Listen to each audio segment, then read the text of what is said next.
Free will, one of the most profound and debated concepts in human history. If everything is preordained by an omniscient God, is there room for genuine choice? Or are we mere puppets on a predestined stage? In this dialogue, we'll confront the notion of free will from a scientific, philosophical, and theological perspective, challenging the very foundation of what it means to choose. Hello, my name is Ethan Kaiser. I am a scientist and an atheist. And my question is, since the Bible has been scientifically disproven as far as all the claims, the theory of evolution, archaeology, Noah's Ark, Adam and Eve, since we know this didn't happen because of our science nowadays, my question is, how do we have, according to the Bible, how do we have free will if God is this omniscient being that knows everything about us, everything we will do, and he pretty much knows our outcome before we're even created? So he creates us knowing everything we'll do. Since we can't surprise him by our actions, we have no free will. Our choices have been predetermined, and that the act of judgment is completely immoral because he knows what we're going to do. Nothing can surprise him. That's my question. Thank you for the question. And before you go into an auditorium, if you give a sheet of paper and ask us to write 20 possible questions, that'll come. We've never heard a new one in all of these years that go by. They're pretty much the same questions. It's interesting that you began by saying, as an atheist, all of this has been disproved, and so you live with scientific materialism as your worldview. I studied under John Polkinghorne at Cambridge University. You probably know the name. One of the world's leading quantum physicists who came to exactly the opposite conclusion you did while being the dean at Queen's College, Cambridge, as a quantum physicist, taking the same data you did. So obviously, for a man of his intellectual ability to come to a different conclusion, one would either have to say he's totally stupid to come to that conclusion, or else his empirical basis. Please don't keep shaking your head. Let me finish so that you can come and talk afterwards. So allow us to concentrate what we're saying here. I want to read for you what David Berlinski says about the scientific naturalistic worldview. Do you know who he is? One of the world's leading physicists who is an agnostic, borders on atheism, but took issue with Richard Dawkins's book, The God Delusion, and wrote a book called The Devil's Delusion. Here's what he said. Has anyone ever provided proof of God's inexistence? Not even close. Has quantum cosmology explained the emergence of the universe or why it is here? Not even close. Have the sciences explained why our universe seems to be fine-tuned to allow for the existence of life? Not even close. This is Berlinski talking.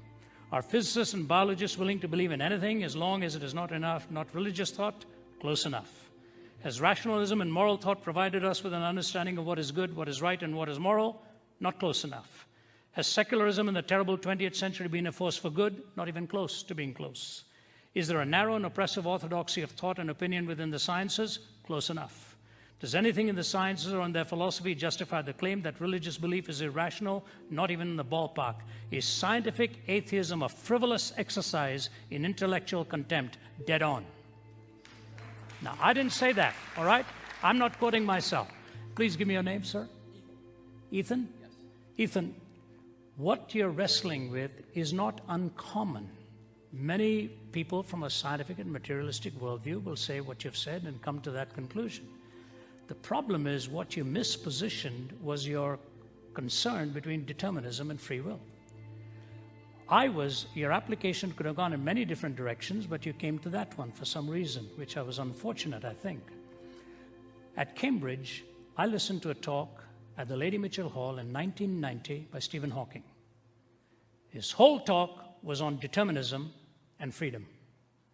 And you know what he concluded? That the tragedy with scientific materialism, if we take its assumptions, is that we are not free, we are totally determined. That was the world's leading physicist at that time saying, the very thing you're asking of the Christian faith, he pinned on your backs as scientific materialists. You can go right online and trace it. Lady Mitchell Hall, 1990, somewhere around March, April, May, that time. I was in attendance. And he said, the only escape I have is since I don't know what has been determined, I may as well not be. The whole auditorium moaned and groaned with an escape hatch that he gave for himself after telling us that we were completely determined.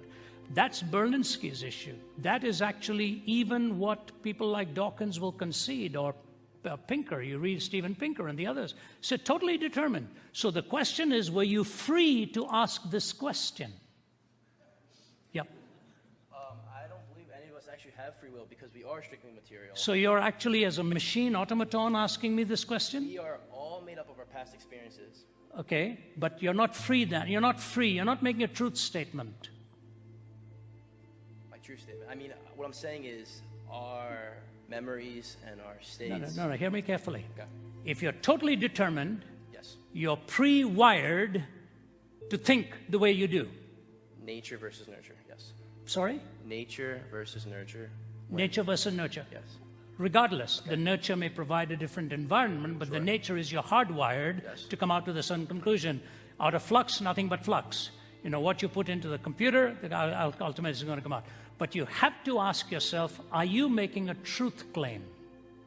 If you are making a truth claim, you're rising above the bondage of total subjectivity. And the moment you claim a truth claim, you're violating determinism.